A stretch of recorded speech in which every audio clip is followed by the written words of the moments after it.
किसी गांव में एक साधु रहा करते थे।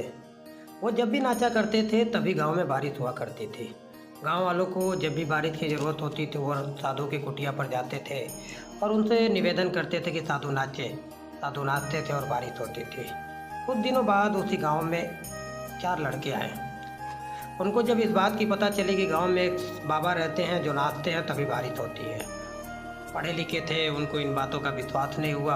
उन्होंने चुनौती दे दिया गांव वालों को कि हम भी नाचेंगे तो बारिश होगी।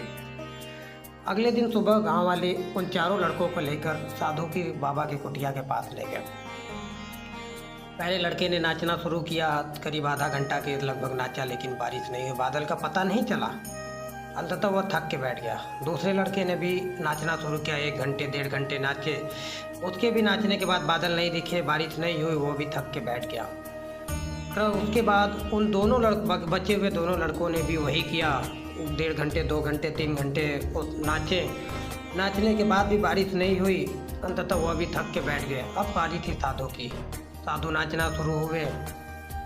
1 घंटे बीत गए, नाचते रहे। 2 घंटे बीत गए, नाचते रहे।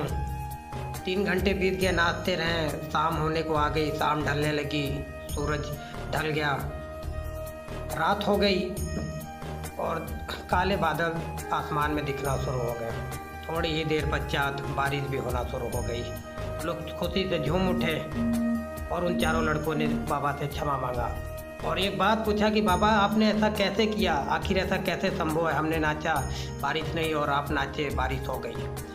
तो साधु ने उनको बड़े सरल शब्दों में ये जवाब दिया कि मैं जब भी नाचना शुरू करता हूँ तो मैं 2 बातों का ध्यान रखता हूँ। पहला कि अगर मैं नाचूंगा तो बारिश को होना ही पड़ेगा।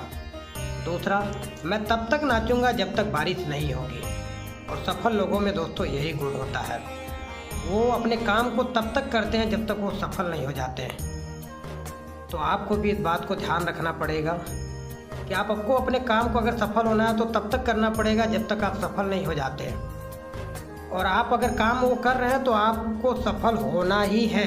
आपको अपने काम का निष्कर्ष निकालना ही है।